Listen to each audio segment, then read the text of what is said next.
Good morning.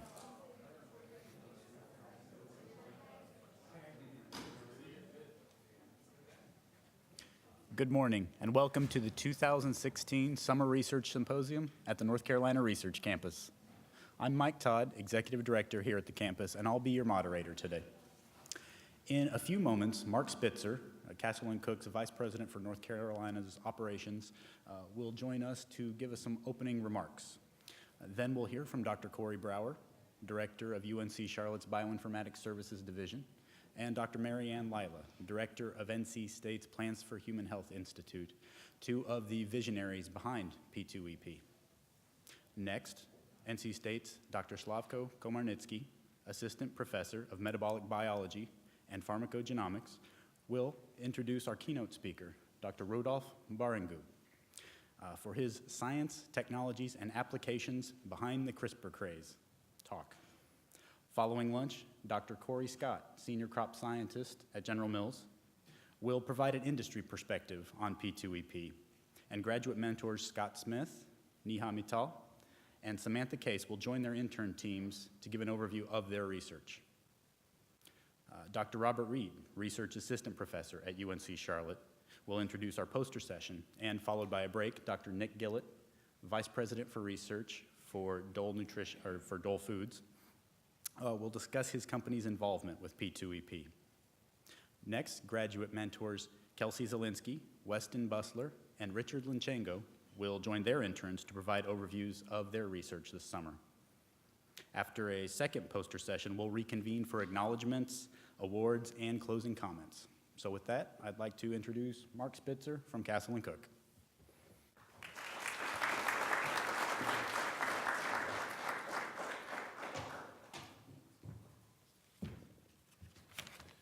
Thank you, Mike. I'm both honored and humbled by the privilege of welcoming you to the North Carolina Research Campus. Isn't this a great gathering? I'm so happy to see everybody here in our City Hall, a great building, and on our great campus. We're very proud of it.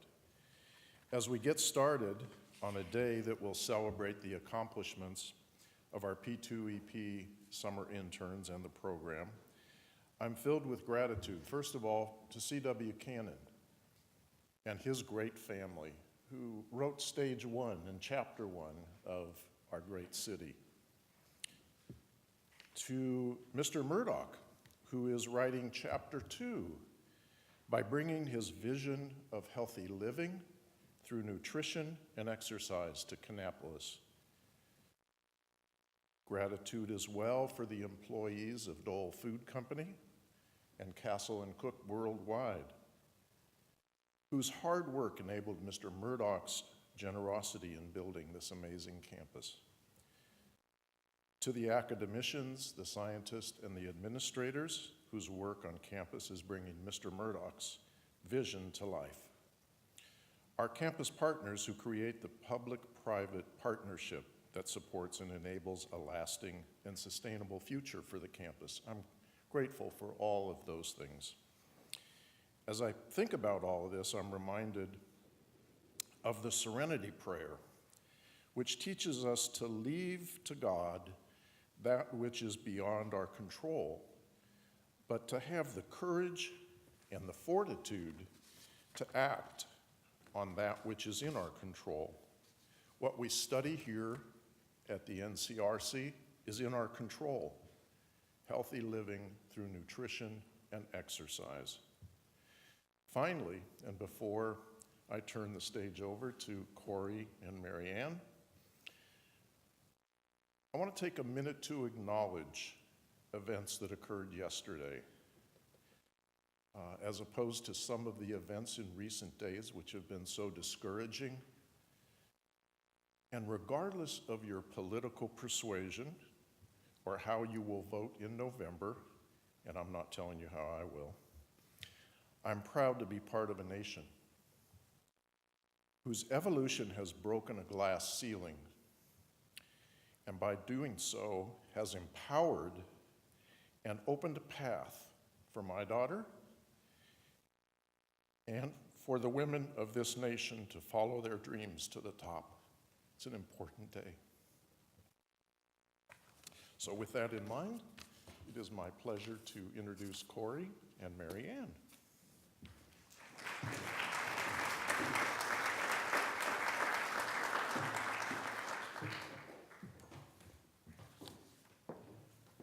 Hello and welcome to our fourth annual Summer Research Symposium for the Plant Pathways Elucidation Project. I'm Mary Ann, this is Corey, you probably figured that out. We began this program in 2012. We were brainstorming. We wanted to see if we could figure out a program, a large-scale program, that would take advantage of the synergies that we have on campus, the different kinds of expertise, the different knowledge that we have on this campus and all the partners on campus, and how could we do that? Big programs usually begin when there's big money behind it. So we were kind of putting the cart before the horse. How can we come up with something interesting that would take advantage of the theme of this campus, the orientation toward health, the large genomics and metabolomics capacity that we have on campus, and put it together before we have money, something that would be valuable. So we came up with the idea of Plant Pathways Elucidation Project, which is answering three simple questions, attempting to answer three simple questions using our best techniques possible. What does a plant make? What are the products that a plant makes? How does it make it?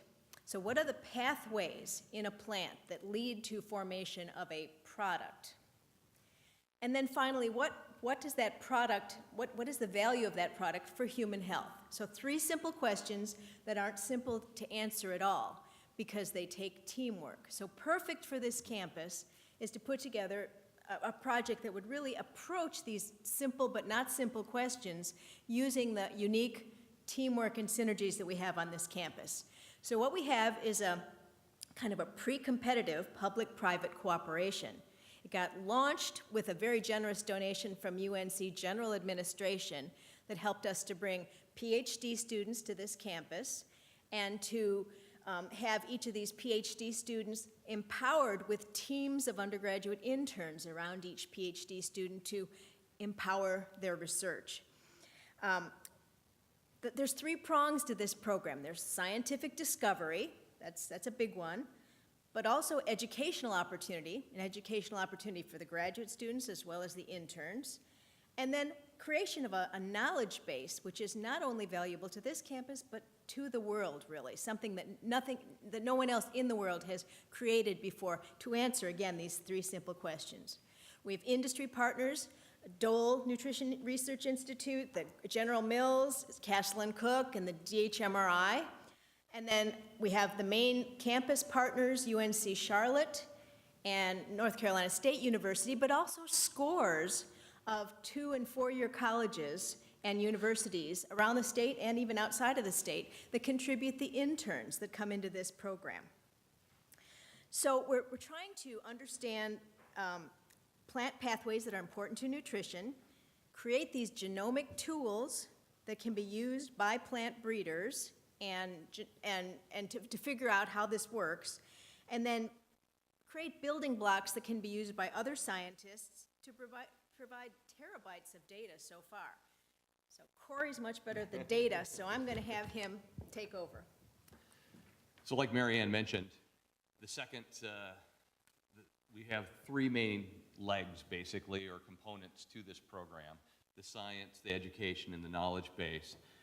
The education component is something that you're really going to see on display today with our student presentations, and you'll get to see firsthand all of the exciting research that they've done this past summer.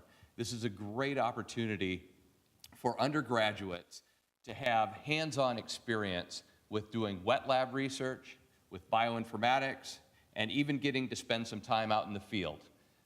So they get this broad research experience that can really help them determine whether or not research is a career path that they would be interested in. And so that was one of our goals, is to be able to provide these types of opportunities to undergraduates. But it also is an exciting opportunity for our PhD students. Many times PhD students basically go about their research in the lab and focus on a question and get great hands-on research experience. But then when they go out into the real world and have to run their own lab, they don't have some of the experience that is necessary to be able to run that lab. Here, we have an opportunity for our PhD students to manage groups of undergraduates, get experience with project planning, delegating work, planning out their experiments. They have to plan out the entire summer for what the undergraduates are going to do. This is tremendous experience. It helps prepare them to run their own lab after they graduate. The other exciting opportunity that it gives here is because this is a public-private collaboration, our PhD students get the experience of what it's like to do research not only in academia, but also in industry, which is a fantastic opportunity because we know not all of our students will be going into academia. Many of them will be going into research, and now they have the background to be able to make an educated decision on which direction they want to go. The third leg of our program is the knowledge base, like Marianne mentioned. The work we do in science is not done in a vacuum. The work we do is based on the discoveries that have been made over the years and built up over time, so that the work that we do here builds upon the knowledge that's been developed in the past. What we're doing as part of this program is we're creating a knowledge base that allows our researchers to be able to leverage the work that's been done in the past and see it in context. And what I mean by that, basically what we're doing is we are building a large knowledge base, putting the information and knowledge that's been developed in the past into a database in a way that basically we can compute over that knowledge to be able to develop new hypotheses to help guide the direction of research in the future. So many people ask me what's a knowledge base and what's the difference of that between a database. Well, a database, you can go into a database and look up something like, who won the World Series in 1969? In a knowledge base, you can ask it real questions. We can start asking this knowledge base, are there compounds that are made in broccoli that could help prevent cancer or have anti-cancer properties? These are the things that a knowledge base can do compared to a database. And that's something that we're building in this program. And you're going to hear more about that in some of the student presentations as well. And so basically, those are the three legs to this program. This is the end of our 4th summer of this program. It's hard to believe. We've had over 100 students, undergraduates, go through internships in this program. And I hope you're excited as I am to see the output of this research over the rest of today. Thanks so much. Thank you.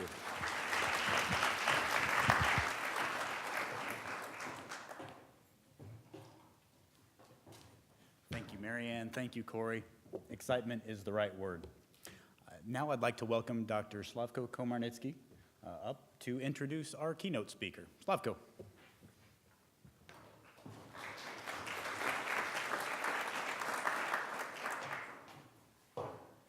Well, good morning, everybody. I'm Slavko Komarnitsky, and I have the privilege to introduce my friend and colleague, Dr. Rudolf Baringu, to this symposium. Before I introduce the speaker, let me just tell you one thing. Nobody is perfect, right? So keep that in mind. And frankly speaking, he is a top celebrity scientist who really doesn't need an introduction, but he insisted on one, so here we go. Sorry. Let's go back about 30 years ago, right? 1987, there was a Japanese scientist by the name of Yoshizumi Ishino who was working in Osaka University, and he was sequencing Escherichia coli, and this is 30 years back, right? So sequencing wasn't what it is today. He was working with a gene which is called IAP, and for those students over here, if you ever get a chance to name a gene, please make it fun. During his sequencing efforts, he stumbled on unusual sequence of 29 nucleotides, which was repeated again and again and again with a space of 32 nucleotides. And he didn't know what was the reason why the sequence is in a bacterial genome, what does it do. And frankly speaking, we didn't know this thing for another 20 years. Only 10, maybe a little bit more years ago, that we realized that that was the first CRISPR sequence ever found, right? So there are 20 years between the time that people realized what the sequence is to the time when people understood what it does. Dr. Barangu probably is the only person in the audience who knows what CRISPR stands for, and let me try to get it right. So it's a cluster to regularly interspace palindromic, short palindromic repeat. Here you go. So at the time, Dr. Barangu was working with Felipe Horvath at Danisco, which is a yogurt company, and they were interested in understanding how yogurt cultures are surviving viral infections.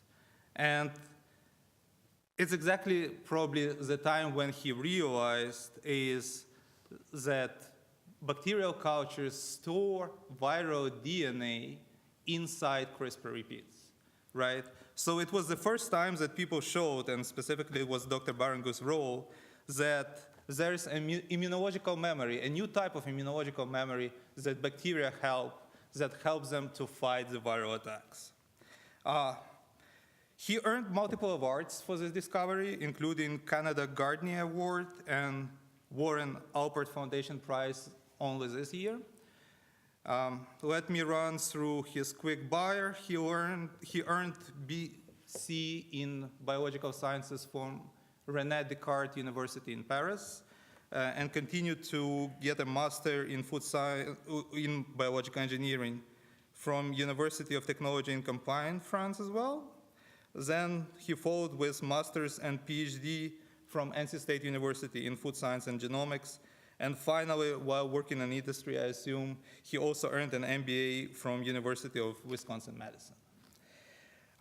He joined the faculty, and specifically our Department of Food, Bioprocessing, and Nutritional Sciences in 2013. And that was exactly the time when I met him for the first time, right at his orientation session. So I had a brief talk with him, and he told me two things which I still remember. So the first one was that he loves NC State so much that there is no other university where he wants to be. So no matter what offers he gets from other places, he will stay at NC State. And it's true, 3 years later, he's still here. And another thing, he said that he, on a day one of his job, he has 40 manuscripts planned and prepared for publication in the next year. So you know me, right? 1 year after I went to PubMed and I checked. It was actually 42. So he's not very good at planning. I want you to remember that. So he will try to demystify some CRISPR technology for us today and show the real application of the technology for the everyday life. So please join me in welcoming Dr. Barangu to our symposium.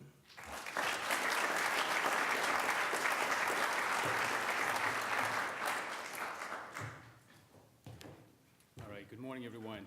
Thank you, Slavko, for the introduction. CRISPR is unquestionably too exciting for me to just stand here for an hour and tell the story. I just can't stay there.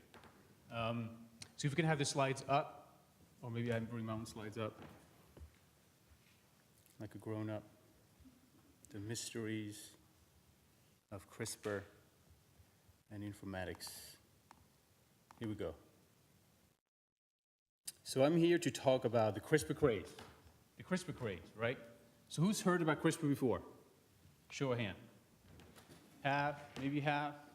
Who's read one CRISPR paper? Almost the same people. And who's used CRISPR in the lab yet? No one. If I ask the same question a few years from now, one. If I ask the same question a few years from now, probably half the people in this room will have used CRISPR for some kind of application. And some of you may actually order a CRISPR kit for Christmas, or for your birthday, or for Valentine's Day. And in the next 60 minutes, you'll get to know why. CRISPR is one of those very rare things that is changing not just the world of science, but the world of the industry, the public, and in many, many different dimensions. And what I'm going to do today is maybe try to demystify CRISPR, right? The CRISPR craze, the CRISPR tsunami, the CRISPR fever, and so on and so forth, genome editing, changing the world, CRISPR babies. I'll talk about all those things. But really what I want to do here in the spirit of the day is walk you through the science. What actually is CRISPR? Where does it come from and how does it work? And then take that into a technology. How is this science, this underpinning scientific knowledge that is being created at universities and some companies, how can you turn this into technologies that change the world? And then last but not least is how do you use those technologies and apply them to a broad range of applications? So in my lab, what we do is we try to understand what bacteria do, who they are, how they work, and how they promote human health in dairy products and dietary supplements, which is why I'm here today, right? And we work on bacteria that either ferment products, mostly dairy products. This is why I used to work at a yogurt starter culture company, dairy culture company, cheese manufacturing company, and so on and so forth. And then also probiotics. Probiotics are very important. Microbiomes are very important. And the role that bacteria play in our lives are critical.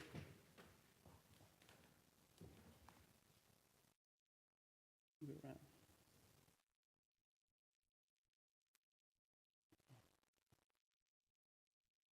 I'll just keep moving it.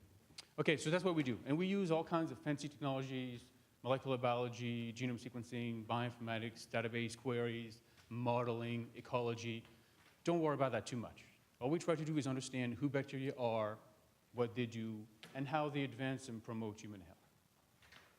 Now, to give you a real granularity of what I want to talk about, it's not just the science, it's not just technology and the applications, but also why is it that CRISPR is such a conundrum?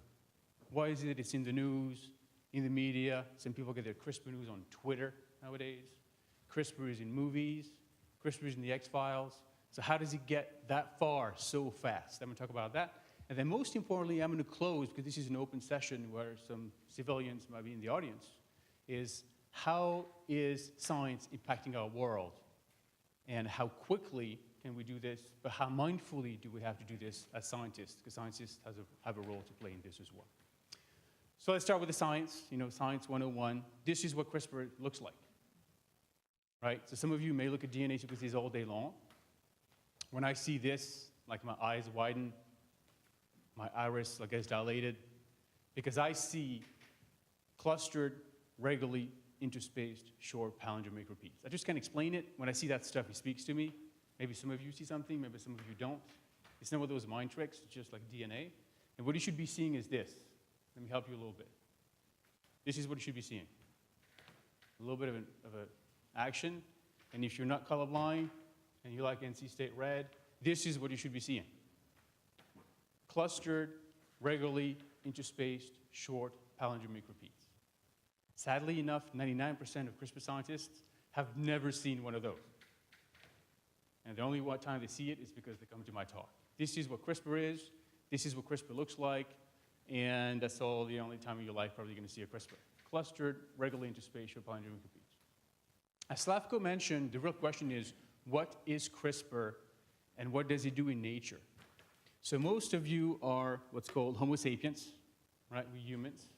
We're charming, we're colorful, we're complicated. And from a biological standpoint, one of the issues that we have to deal with is we're a multicellular, multi-organ system. And when we get an infection, we have to have an adaptive immune system that allows us to systemically protect every cell in our body, no matter where it is. Whether you get your eye infected, your ear infected, your nose infected, other places infected, your immune system needs to go wherever that infection is and build immunity. The way we do that as humans is through antibodies and antigens. Lock and key, protein. And what's great about this is that proteins are easy to traffic in different organs and cell types and so on and so forth. Now, think of yourself as a bacterium for 1 minute. A bacterium is a single cell.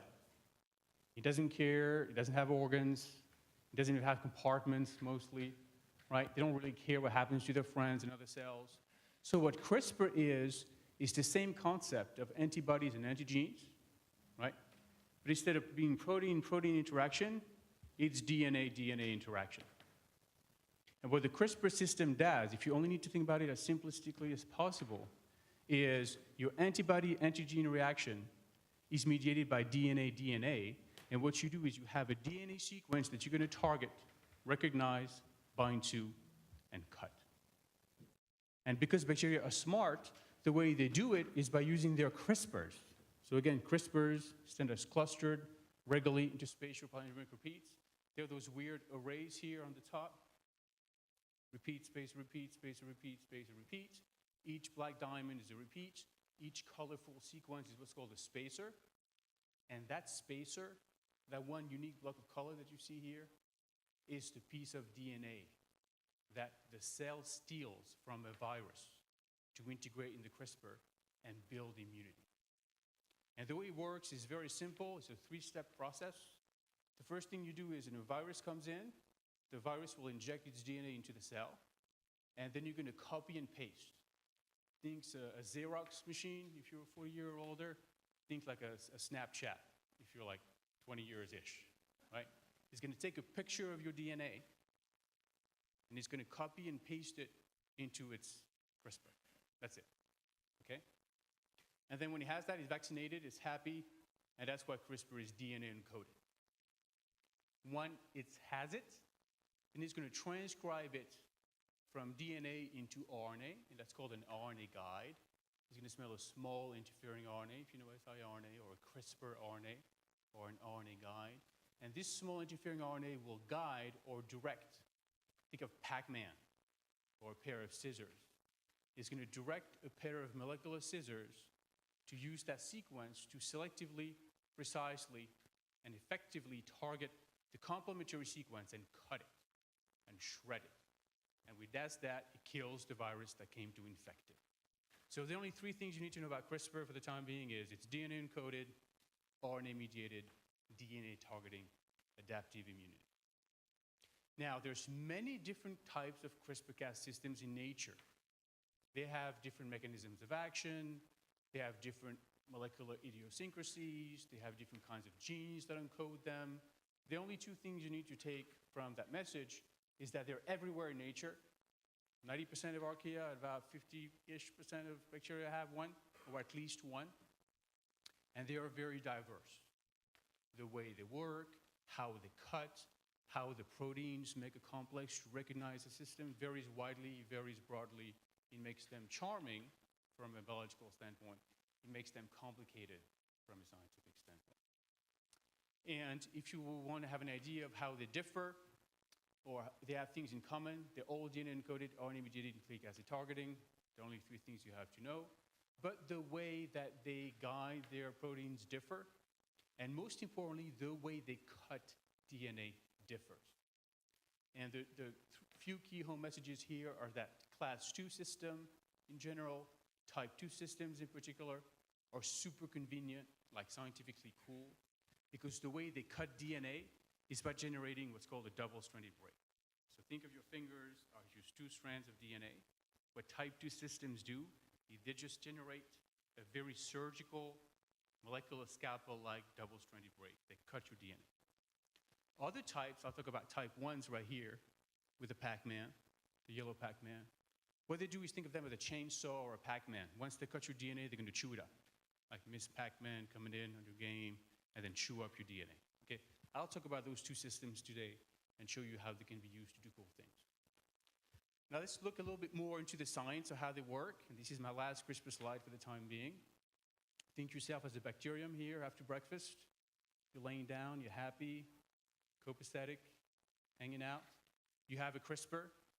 It has 33 repeats and 32 spacers in it, and it has a bunch of Cas genes for CRISPR-associated sequences that encode proteins that allow them to function.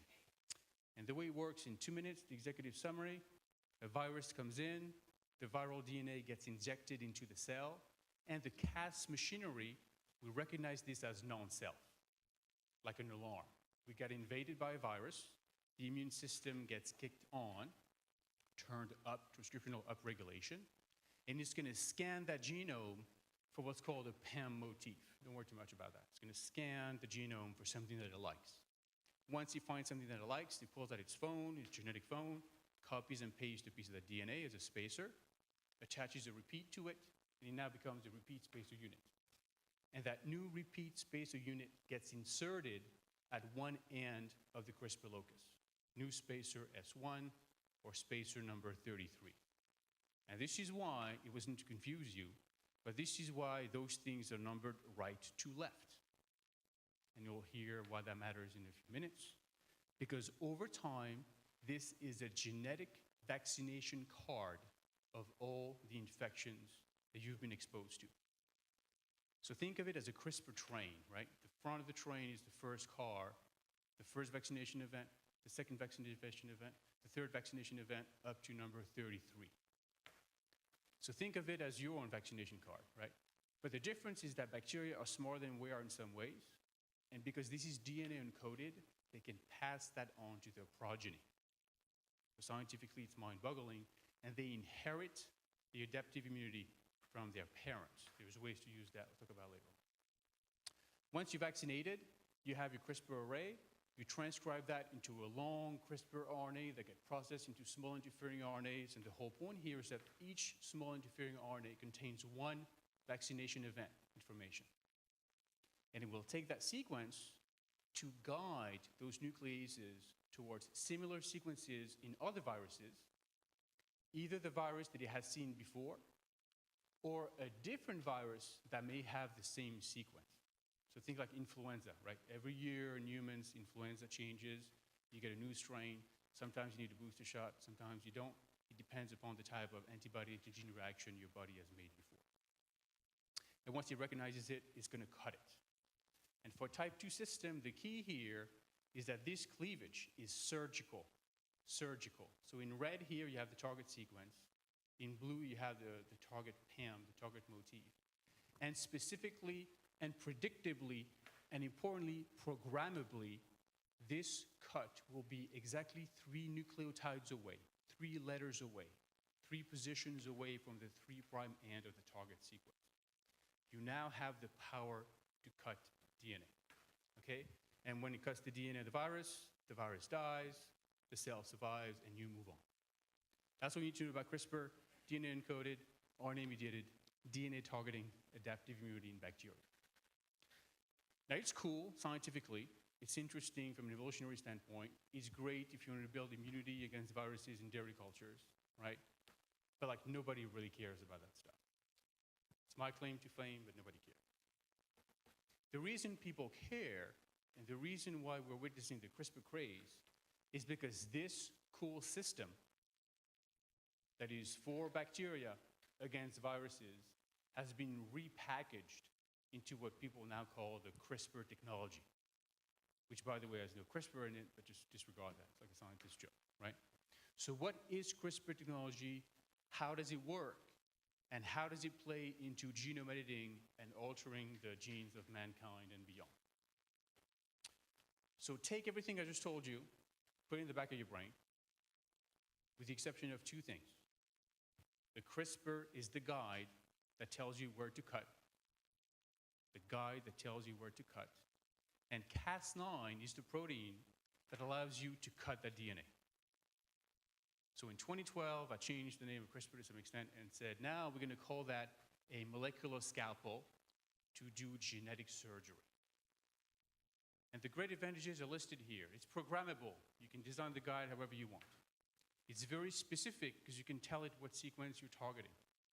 It's transferable, and that's the key. People showed you can take this stuff, a 2-component system, 1 guide, 1 enzyme, and transfer that to any organism you want.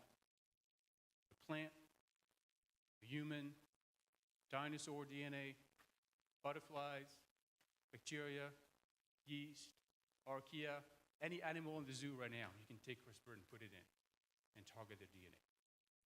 It's very efficient, it's very precise, it's very affordable. You can buy one of those things for less than $100. Less than $100 will get you a Cas9 and CRISPR guide. If you know the right channel, I'll show you where to get that. It's very quick. You can make it work on the scale of weeks to change DNA. And last but not least, it's multiplexable. You can use the same enzyme, the cell scalpel, the same pair of scissors, and do multiple cuts, either concurrently or iteratively. So that's great. Now, however great CRISPR is, it's a 3-year-old. So the CRISPR craze started in 2013. This is when people first showed that you can use CRISPR in human cells. So think of it as the best, most charming, most promising, most efficient 3-year-old you've ever seen in your life. And he can do anything you want it to do. He runs like Usain Bolt, plays basketball like LeBron James, throw a ball like Phillip Rivers, play defense like whomever you want, right? He can do all those things better than anyone else ever in the world of genetics. But he's only 3 years old. He's going to have to mature. So there's still some shortcomings about this great technology that people are working on. This protein I'm talking about, it's a little bit cumbersome. It's pretty big. It's 1,400 amino acids. So to package this in a retrovirus to deliver it to human cells takes a little bit of work. It still has to recognize this motif I was talking about, so it limits some of the spectrum of the sequencing space that you can use and target using CRISPR. Some people are nervous about cutting where you don't want to cut. So think like a chainsaw in your cells, and you can't just cut where you want to cut surgically.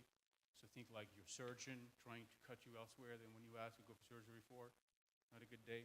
Some people do that. And then there's some tweaking that needs to be done with regards to efficiency. Not all guides are created equal. Not all Cas9s are created equal. Levels of transcription and translation play a part in preferences and efficiencies. But for a 3-year-old technology, it just kicks ass. You can't beat it. There's nothing better or more affordable, okay? And the reason it's taken the world by storm is because it has garnered attention concurrently from multiple types of industry, which I'll talk about. But medicine and pharma, number 1 by a wide margin, number 2 biotech, and then number 3 ag and food and animal breeding, okay? Now, how do you turn CRISPR into genome editing? So CRISPR, though construed as a genome editing technology, only does half the job. Tell your friend, okay, it's great, but it only does half the job. Like a married person, maybe, right? It does the easy part of the job. So what CRISPR does is you can take your Cas9 here in gray, you can take your single guide RNA, this little blob of DNA here, and then he's going to tell you where to cut using H&H and RUFC, each one in nickase domains, to generate what's called a DSB, a double-strand DNA break. So you take your scalpel, you tell your scalpel using your guide where to cut, and it's going to cut it. And when you cut your DNA, the cell dies. Kind of defeats the purpose. And cells don't like to die. They're kind of like, every human cell doesn't like to die. Bacterial cells don't like to die. So what happens is the endogenous DNA repair machinery kicks in. Right? Your survival instinct from a molecular standpoint kicks in, and then those DNA repair machines are going to put these two things back together. And the way they do that usually is one of 2 options. You have NHEJ, non-homologous end joining. Think like warfare type battle scar reparation. You can put some duct tape on it, take some fishnet, and then sew it up, patch it back up, put some dirt on it, and patch it back up. That's what NHEJ does. The challenge when it does that is that it's going to insert a new base exactly where you cut it. So it's going to leave a scar. I think you just cut yourself, right? You're going to leave a scar. It's not going to look perfect, and the extent of the scar depends on how quickly or readily you do that repair. So an HEJ will leave scars that are called SNPs or SNVs, single nucleotide variants, single nucleotide polymorphisms, or mutations called indels. You have a small insertion, so you add a few letters, or you have a small deletion, you remove a few letters. Okay? So NHEJ, think like quick and dirty patching. Another dominant DNA repair mechanism, very popular, by the way, in human cells, is HDR, for homology-directed repair. And this is a little bit more elegant. When you do HDR, you use a template to repair that cut. either another copy of the same gene elsewhere in your genome, right? So if you buy allelic, you can take the other copy and use it as a template to copy and paste and repair your system. Or you can have a similar sequence elsewhere that's homologous, so it's homology-driven recombination. Or if you work with scientists like me, you can actually give the cell the template that you want for it to repair. And you can give it the repair solution. You can give it the answer to its problem and its conundrum. And you can design the mutation that you want, the insertion that you want, or the deletion that you want. This is where the power of genome editing comes from, is now you can change the DNA exactly where you want, precise location, like a genetic GPS. And you can tell it what to put there. And that's why it's called editing. Because now what you did is you rewrote the sequence of your genome exactly at the location of targeting. And you can change something as small as 1 base or as big as 100 plus kb into insertion or deletion. And that's why it's called editing. You rewrite your genome, you change the typos, you change one word, you change a sentence, you change a page in the book of life, or a whole chapter, or a whole volume. That's the power of genome editing. Now, let me show you some flavors of genome editing, a little bit more technical here. Flavors I just mentioned are at the top. You have deletions, insertions, and knockouts, think mutations. This is genome editing circa 2015. In the age of CRISPR, this is like so last year. This is so not cool anymore. Anybody can do that. Any undergrad at any institution can come in, design their guide, and change almost any gene they want within a couple of weeks in any organism they want for $100, give or take. There's new ways to do genome editing. And what you can do is you can take your Cas9, your scissors, right, your molecular scalpel, and kind of inactivate it. And now you make it bind DNA, but not cut DNA. And what you do when you do that is the affinity with which Cas9 would bind that sequence is so strong, it's so powerful, think like the strongest protein in the world, that it will stop an RNA polymerase in its track. It means that you can use Cas9 and a deactivated version thereof called dCas9, deactivated Cas9, to bind DNA and prevent transcription. And when you do that, you turn the lights off of RNA expression. Or you can do the same thing and then attach Cas9 to a transcriptional activator, and now you can turn transcription up. So you can turn transcription down, you can turn transcription up, or you can tether dCas9 to any effector molecule of interest and then recruit an effector molecule of interest. Things like another exonuclease, an endonuclease, a gyrase, a helicase, a methylase, and so on and so forth. And you can deliver specifically and selectively any protein of interest to any sequence of interest in any genome of interest. Another thing you can do is you can tether dCas9 to a fluorophore, something that will emit light and literally enable you to shed light on a sequence in your genome. Where is it in the cell? Is it open? Is it closed? Is it transcribed? Is it active? Is it methylated? And so on and so forth. And then last but not least is you can tether dCas9 to methylases and acetylases and use that to not just rewrite the code, but rewrite the methylation status of your base of interest and change the epigenome of your cell. So now what you do with CRISPR is you don't just edit in terms of changing the verbiage, the words, the letters in your book, but you can change the volume with which you speak. You can make it very loud, you can make it very quiet. You can enlighten it, you can make it emphatic, you can translate it into a different language.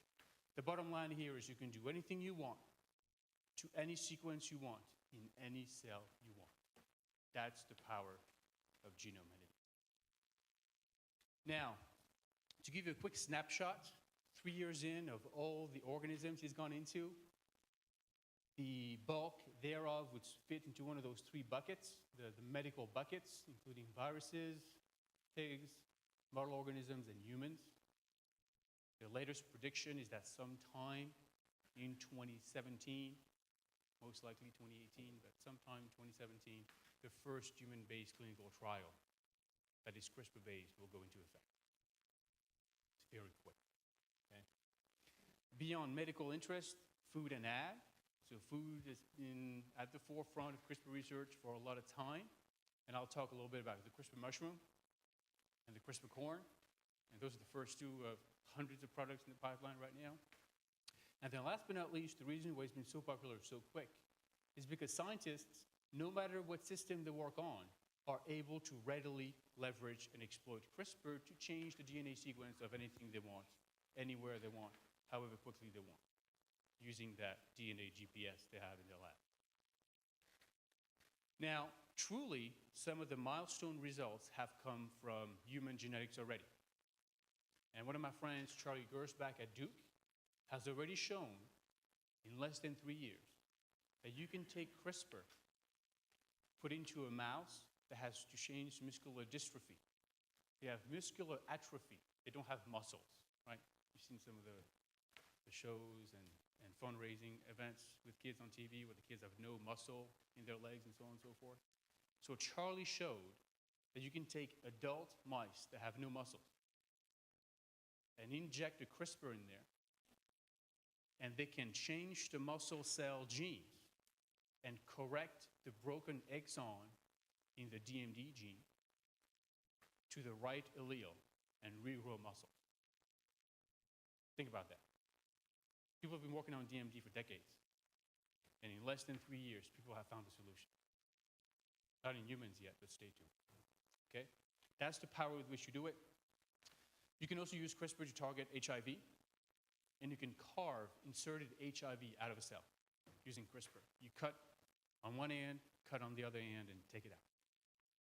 Okay, not a pharmacy near you yet, but it's maybe the most promising HIV therapy ever.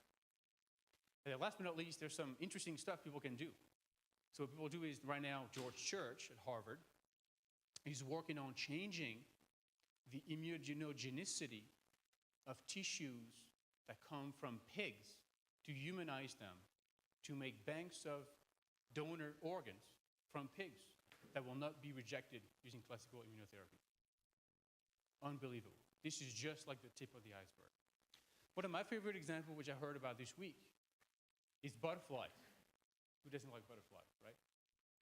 Those two butterflies are genetically identical, with one exception of one gene, the yellow gene, that was altered using CRISPR.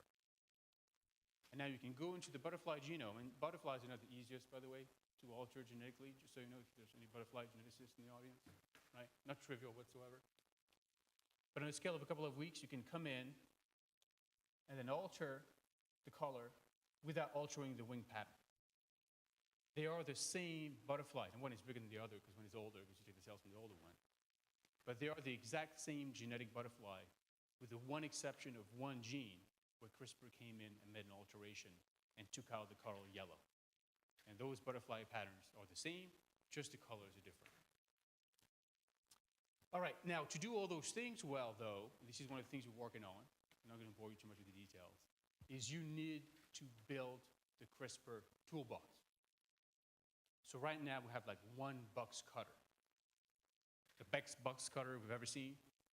You can cut and slice, and there's no tomorrow, but we only have one tool in our toolbox.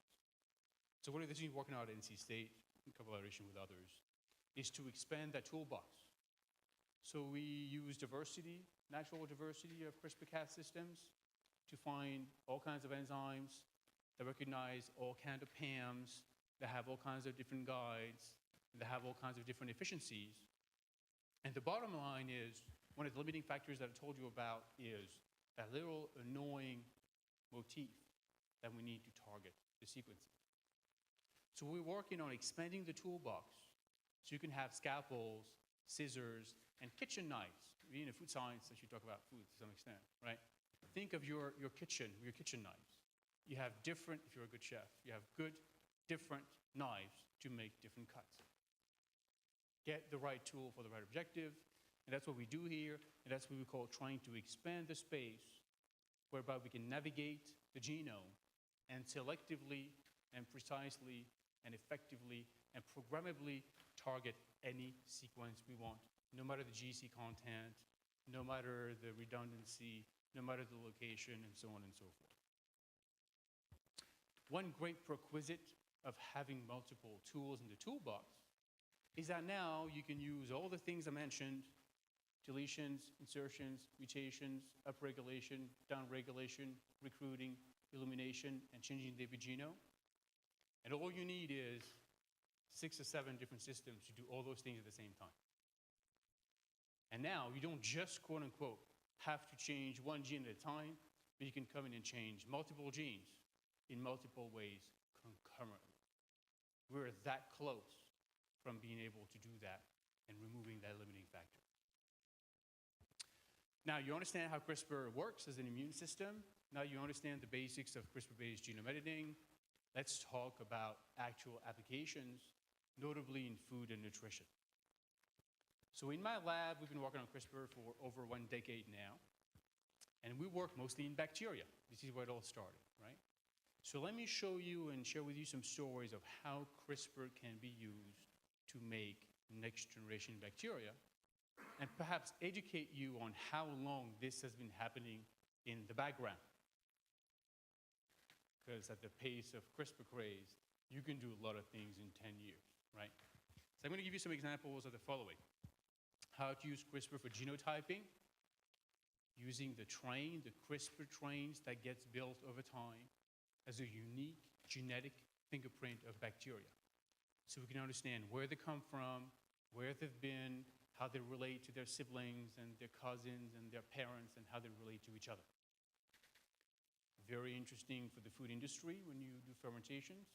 Very interesting if you're in the Department of Defense to work on bio-threats and bioterrorism in the age that we live in. There's good things and bad things. Another thing we can do actually is build up immunity of starter cultures against phages. Phages have been a problem in the food industry for millennia, literally. 10 years into the CRISPR age, for all intents and purposes, the phage challenge inherent to the industry has been solved using CRISPR, which is great because this is naturally what the CRISPR system does. Now you can actually use this CRISPR system to also program it and prevent the uptake and dissemination of plasmids. And those of you who have consumed antibiotics know there's 2 problems with antibiotics. Number one, well, they work, that's not a problem. Number one, they indiscriminately kill everything. And essentially, they mess up with your microbiome. They eradicate not just the bad guys, but the good guys. Then you have antibiotic-induced diarrhea, and then bad things happen. You have to repopulate it. You eat yogurt, dietary supplements, fermented foods to repopulate this, but the damage is done to some extent. Number 2, when you use antibiotics, by definition, scientifically, you select for antibiotic resistance. Hence the rise of MRSA and VRSA and gonorrhea this week and so on and so forth, and the rise of antibiotic resistance.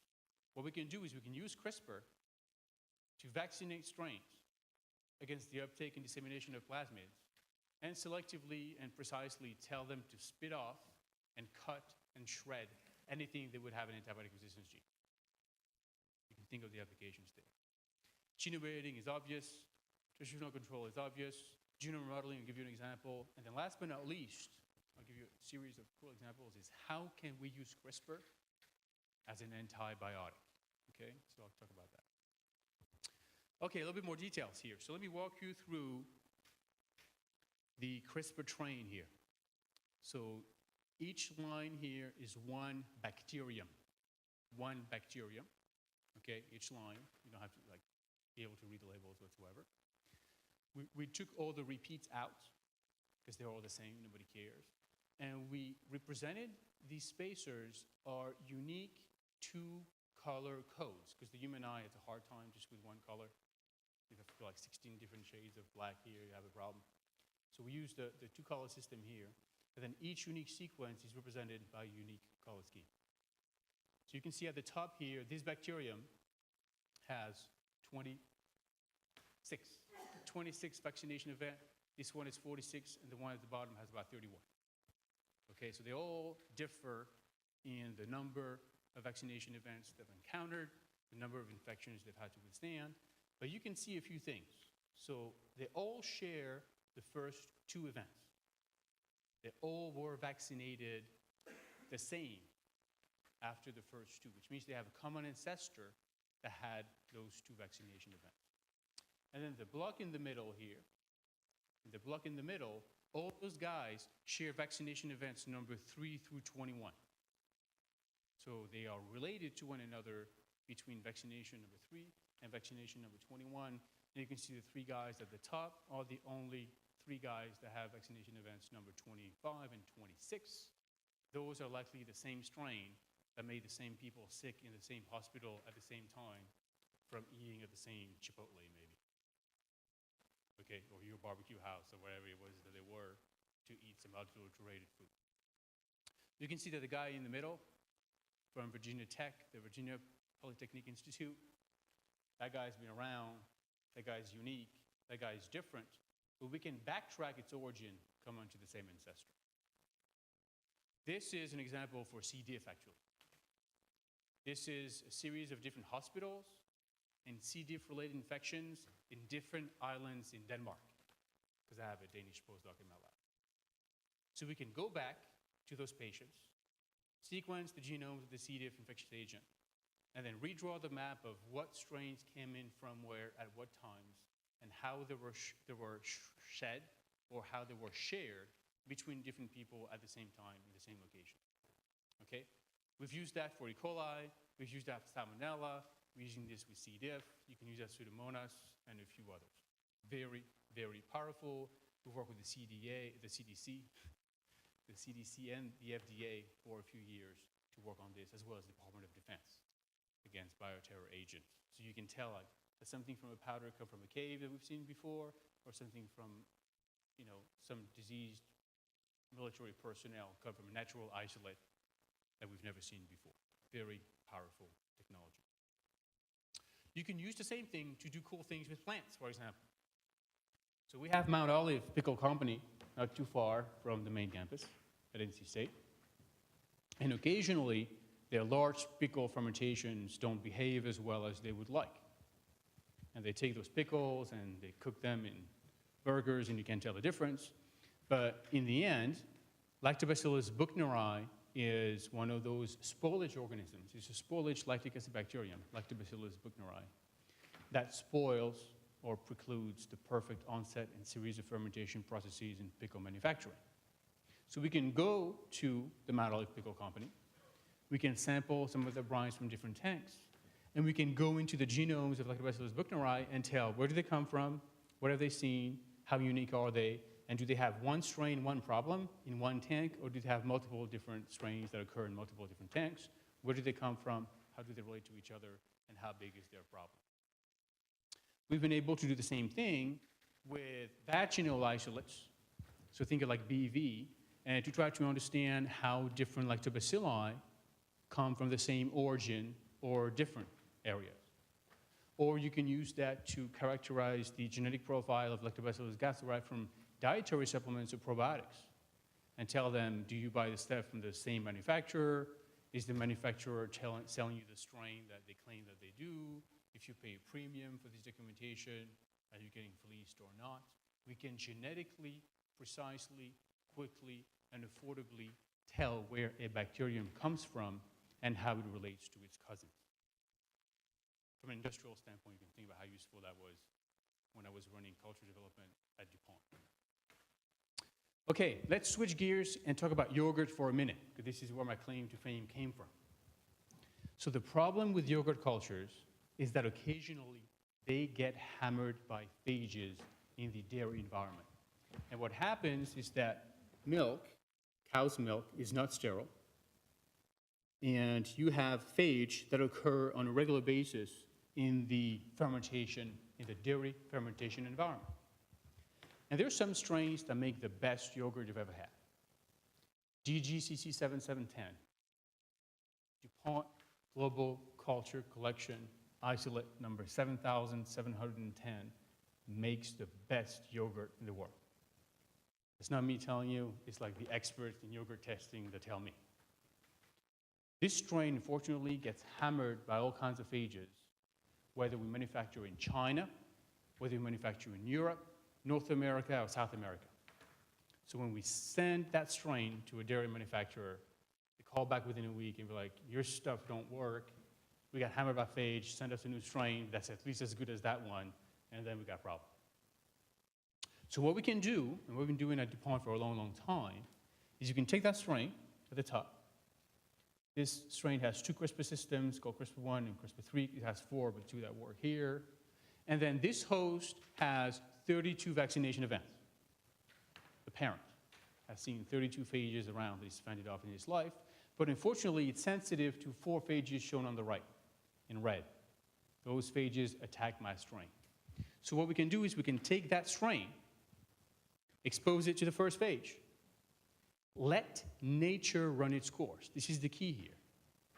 Let nature, we don't change the genome, we don't genetically engineer it, we let the strain build its own immune system. And then after a day or 2, it has acquired a new spacer right here in pink, new spacer +1, and then it's resistant to the phage on the right. You can see the green dot right here, the green dot right here. You take that variant, expose it to the second phage, the one from China, and let nature run its course, and a couple of days later, it has acquired a new spacer, and it's resistant to that one. Take that variant, expose it to the phage from South America, let nature run its course, and so on and so forth. And within about 2 weeks of work, you can get a super advanced vaccinated strain that has acquired 8 new spacers, 5 in this locus, 3 in this locus, that's resistant to all those phages. And you can do that 3 times in parallel, so it has different vaccines. And you can blend those 3 new strains in one great yogurt blend, and you can send that blend to Timbuktu, or Shanghai, or Buenos Aires, or Paris, or Milan, or Wisconsin, and it's going to make yogurt forever. That's the power of CRISPR-crazed non-GMO. Who likes yogurt? Who ate yogurt for breakfast today? Not enough people. Only the smart people, right? Right? Who likes cheese?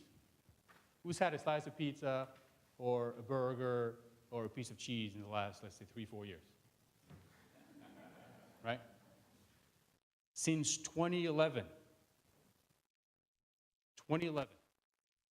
so 5 years ago, 100% of all starter cultures sold by culture manufacturing companies have been CRISPR enhanced using this process. Every single cheeseburger, pizza, yogurt, and piece of cheese in the world manufactured on a global scale has been CRISPR enhanced since 2011. Think about that. Non-GMO. All right, now let's talk about the future of CRISPR. One of the things we're working on right now, big time, is trying to address grand challenges. That's what we do at NC State. And that's what you guys do at Pi, right? And the combination thereof, right? So one of the things that we realized is bacteria suck at repairing their DNA. There's a biological reason for this, because it allows them to be more flexible to letting DNA come in. It allows them to have low fidelity of replication and accumulate mutations over time. And essentially, they think genetically at the population level, so there's 100 million cells in a small amount of volume, and 99% of them have a genetic mutation that is lethal. They don't really care. Like a bacterial genocide, it doesn't faze them whatsoever genetically. So one of the consequences thereof is that they can't repair their DNA well. So the idea that we had is that what if we were to use CRISPR, but instead of building immunity against phages and viruses and transposons and plasmids, instead of using CRISPR for genome editing, we're going to target genes within the chromosome that are important. And we're going to make a cut in those genes and see what happens. And what happens is they die. because they can't repair their DNA. And essentially, no matter what the sequence you target, where it is, essential, non-essential, template, non-template, plus, minus, transcribed, not transcribed, highly conserved, lowly conserved, tend to define 5 orders of magnitude of death. 99.999% of all the cells die. And what's cool about CRISPR is you can now go in and you can take 2 strains that are 99.9% identical. So look at your neighbor and ponder how genetically identical you are to them. Or think of your sibling or your parents. And we can come into your genome and then use the 0.01% that's different, and then just use that design and guide that's going to target the sequence. And we can take 2 strains that are 99.9% identical and kill one or the other or both. And we can modulate that down, let's say to E. coli versus Salmonella, right, who are only 70, 71% identical, and say I'm going to design a guide that kills E. coli, I'm going to design a guide that kills Salmonella, or I'm going to design a guide that kills both. We now have the ability to design and develop CRISPR-based antibiotics that selectively eradicate one genotype. Mind-boggling. But it's so last year.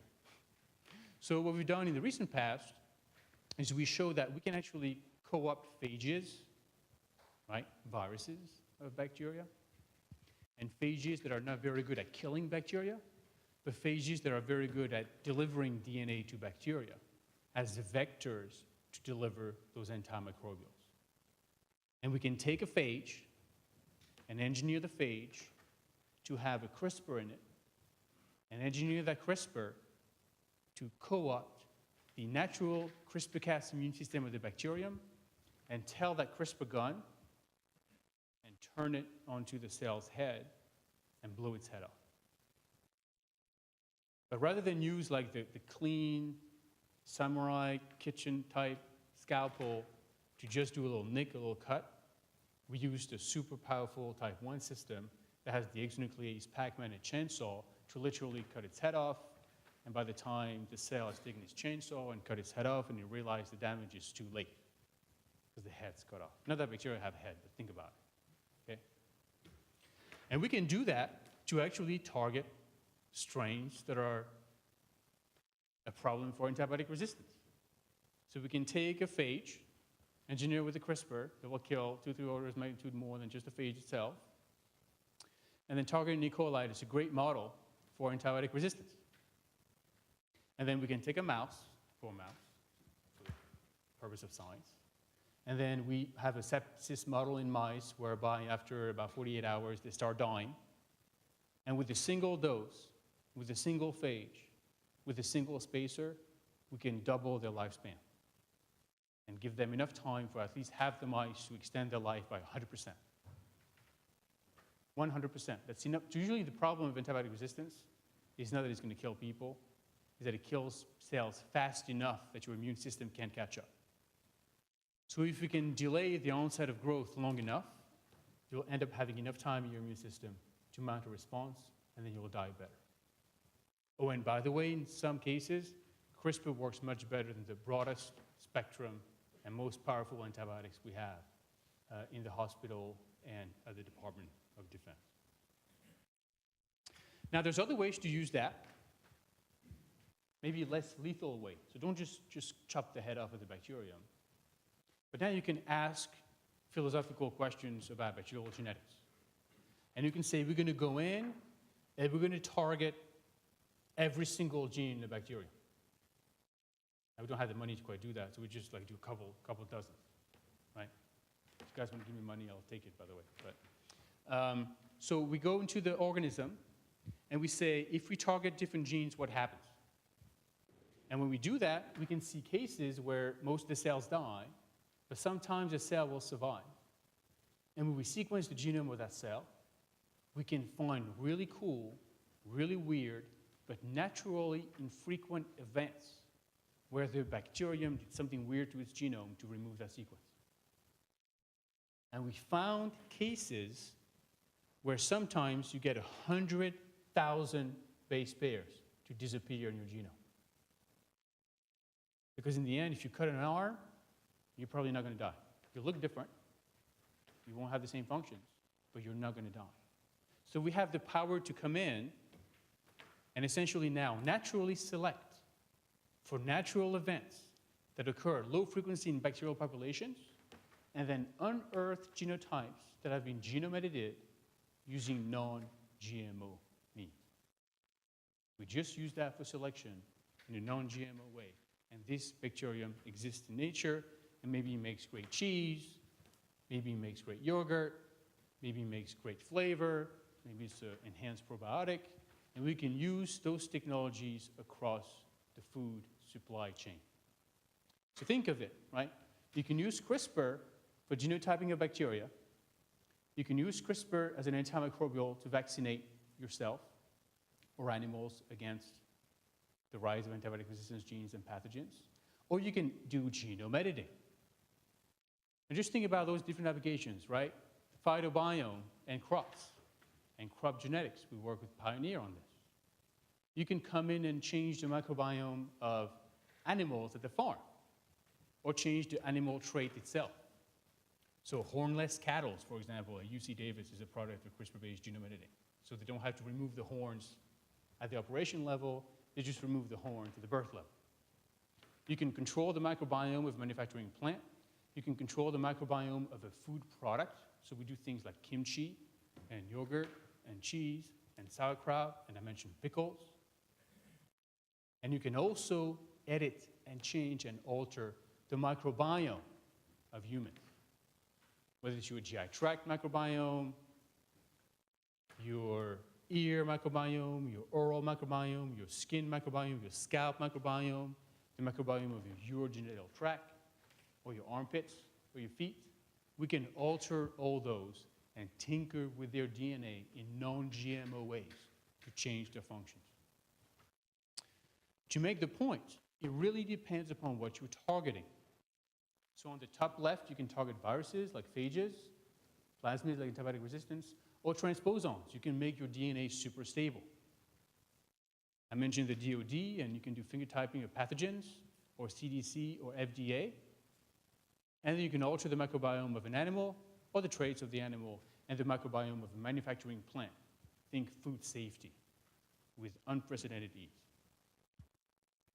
So now that you've heard about the science, the basics of CRISPR, now that you understand how this science has been turned into what's called CRISPR technology and genome editing, and the great opportunities that we have in human health, medicine, biotech, food, ag, and beyond, let's pause 5 minutes and talk about the CRISPR craze.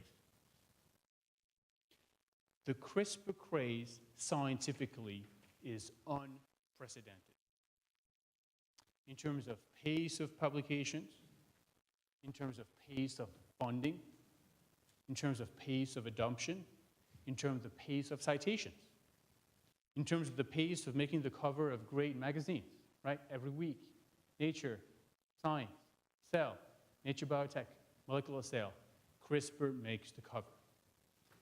And as we've heard, we started to see scientists get big awards, huge awards. You know where this is going, right? So scientifically, it's pretty compelling, but as scientists, let's quantify this. Let's actually measure the CRISPR craze scientifically. I gave my first talk on CRISPR right here, 2007. The whole literature in 2007 was actually 27 papers, including the Ishino et al. 1987 JBAC paper about the IAPG. You could read, if you have the appetite, you could read the whole CRISPR literature in one afternoon. And then within one PhD cycle, depending on how long your PhD is, right? It went from 27 total to one paper a month, to one paper a week, to one paper a day, to one paper every few hours. Right now, it's about 3.5 papers a day. Think about that. Geometric growth. Last year, about 1,200 CRISPR papers got published. If you know a little bit about mathematics, you can tell the trend. You can tell where it's going, and you know how long it takes to get a paper out. The CRISPR craze started right there. It's the same if you look at the number of CRISPR plasmids that get deposited in the hundreds, multiple a day, that gets shipped, almost like 24,000. It's 2,000 constructs being sold. 2,000 constructs being sold every month. 500 a week. It's 100 per business day. Think about that. Unbelievable. Same for countries they're being shipped to, and number of labs that get to deposit and request them. It's in the hundreds of labs, hundreds of countries, thousands of labs, tens of thousands of citations and publications. Unbelievable. To give you an idea of my level, so I didn't know you were going to tell a story, Slavko, so it's perfect, right? Since I've been at NC State for 3.5 years, we've published one paper every 2.4 weeks. Just my lab. Every 2.4 weeks for years, you have to catch up with the CRISPR craze. Unbelievable. Do the math at your convenience. Now, scientists sometimes they tell tales and stories and they embellish their facts and so on and so forth. And I'm sure some of you in the audience can relate to that. So let's forget about the science for a minute. Talk about the media. However great the CRISPR craze has been in science, it's even more compelling in the media, right? It made the cover of a July 4th weekend, the biggest issue in Time. The biggest issue of the year in Time magazine is July 4th, because everybody goes on vacation and reads Time magazine. The cover of Time, strategically, was the CRISPR craze, the gene machine, rewriting the human genome. It also made the cover of The Economist. You know how often science makes the cover of The Economist? I've been reading The Economist for like 17 years, like one time. Okay? And whether you look at the New York Times, NPR, Twitter, YouTube, Forums, Wired, Time Magazine, it's all over. People get their CRISPR news on Twitter in the morning. What's happening today? CRISPR is on the X-Files. It's just science, not science fiction, just science. Okay, that's crazy. But much like the science can tell a good story and the media occasionally embellish a story, let's forget about those people for a minute and talk about the business. Having gone to business school and having worked for a for-profit Fortune 100 corporation for 10 years, this is what the true CRISPR craze is. This picture, this slide, I've been showing since summer of 2013. This is so 3 years ago, by the way. Within 6 months of the CRISPR craze starting, all those companies had CRISPR products in the market. With no expertise, no patents, no IP, no core competencies, no program management, no projects. They knew they had to be in right there and then, including some risk-averse and strategically challenged companies on there. And what's amazing is that this phenomenon occurred in pharma and in biotech and in food and in ag at the same time. That never happened. Oh, and by the way, within each one of those segments, it happened with the leaders of the industry, the Fortune 10s, Fortune 50s of the world, the Fortune 500s, the large cap, the mid cap, the small cap, the privates, even the small startup companies, and even not-for-profit companies like Adgene. Adgene, who ships 500 plasmids a week, not-for-profit. Very seldom does one technology gather the interest at the same time of not just multiple industries, but within each industry, different segments thereof. And my favorite about the CRISPR craze is really the smartest people on earth. The people who invest your hard-earned money, people who invest your retirement funds, the VCs, those people have put hundreds of millions of dollars into the CRISPR craze. And they've turned those hundreds of millions of dollars into billions of dollars of startup companies and IPOs this year. Think about that. Now, let's take 5 minutes here to wrap it up and talk about the big impacts on society beyond the science. Because scientifically it's disruptive and it's cool and it's cute and it's going to get some awards and big grants, right? But so what? And yes, CRISPR is in the media, and yes, you can make the cover of this and that, but really, so what? The big message here is that it has already generated tangible results at the industry level. And it has already changed the world, not just science work, but the way companies redirect their strategic intent and their resources towards enhancing human health and making better foods. But the issue is that with this responsibility comes some concerns, right? So we are witnessing the most epic intellectual property battle of all time with the CRISPR patents. Ask me about that at lunch. It's a colorful conversation. Ethically, there's hundreds of scientists at the table engaging the right stakeholders, government, ethicists, NGOs, to understand what should be the limitations to editing the human germline. And currently, the use of CRISPR has been approved for clinical trials in humans, in the germline, in Japan, in Sweden, in the UK, and China. First 4, as of last week. US not on that list, by the way. Now, there's PR issues. Is it GMO, non-GMO? I mentioned several ways to use it as non-GMO technologies. So we have to be mindful, especially in ag, of the GMO spectrum